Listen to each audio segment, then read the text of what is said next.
안녕하세요. 재밌게 돈 벌자의 잼돈입니다. 오늘은 청약 통장으로 내 집 마련하지 마라 라는 주제로 이야기를 해보려고 합니다. 자, 청약 통장이란 다들 알고 계시죠? 아파트 살 때, 새 아파트 분양할 때 청약하는 그런 통장입니다. 그런데 내 집 마련하는 거 아닌가요? 이 통장으로 내 집 마련하는 거 아닌가요? 맞습니다. 그러나 문제가 있죠. 분양 가격은 매년 오릅니다. 물론 입지에 따라서 달라지긴 하지만 분양 가격은 계속 올라요. 왜 그러냐? 일단은 지가라는 게 땅 가격이라는 게 오르고 거기에 들어가는 원자재 가격이 또 오르고 그리고 사람이 짓죠? 인건비 매년 오르죠? 그럼 분양 가격은 매년 오를 수밖에 없는 구조를 가지고 있어요. 그리고 건설사들도 분양 가격이 오를 때 분양을 하지 싸게 분양을 하려고 하지 않습니다. 그래서 분양 가격은 매년 올라요.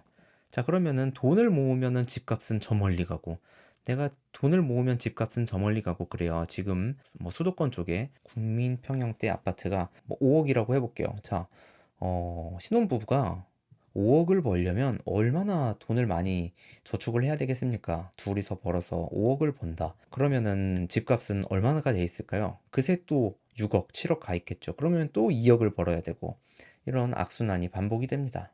자, 그럼 어떻게 해야 될까요? 네. 청약 통장을 잘 이용하면은 그 계약 조건을 보면은 보통 분양가의 10%만 있으면 계약을 할 수 있어요. 우리나라는 선분양제를 하잖아요. 아파트를 분양을 하고 한 2년에서 3년 뒤에 아파트가 지어집니다. 자, 그런데 전매 제한이라는 게 있어요. 또 요즘 수도권은 전매 제한이 좀 길게 있는데 보통의 경우에는 전매 제한이 6개월 정도로 되어져 있습니다. 즉 청약에 당첨이 되고 10% 계약금을 넣고 6개월이 지나면 팔을 수 있는 거죠. 자, 그런데 모든 아파트가 다 시세 차익을 남기고 팔을 수 있느냐? 그건 아닙니다. 물론 그래서 공부를 해야 되고 입지 공부를 하고 부동산 공부를 해야 됩니다. 경우에 따라서는 청약을 했는데 나중에 그 가격에도 안 팔려서 마이너스로 파는 경우가 있어요.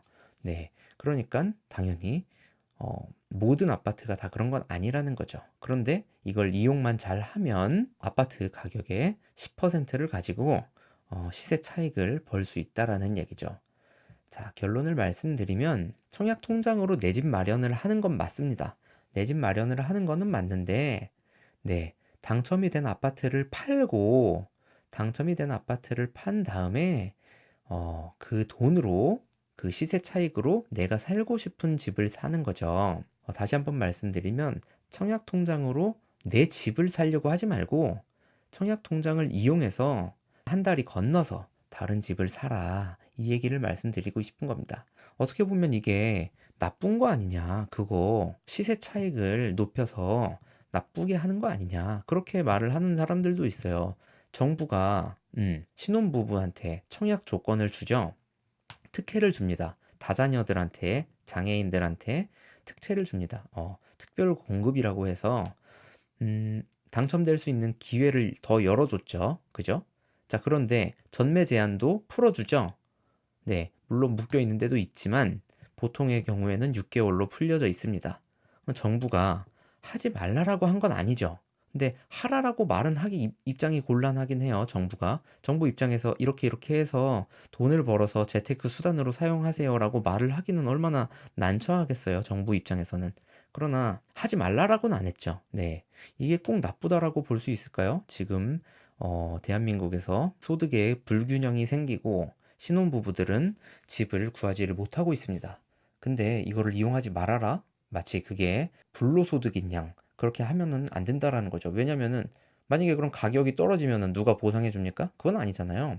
가격이 오를 수도 있고 떨어질 수도 있습니다. 그러나 가치가 있는 부동산에 투자를 하게 되면은 이렇게 시세 차익을 벌 수 있기 때문에 10%만으로도 이용을 하면은 내 집 마련이 쉬워진다라고 생각을 하고 있어요. 감사합니다. 재밌게 돈 벌자의 잼돈이었습니다.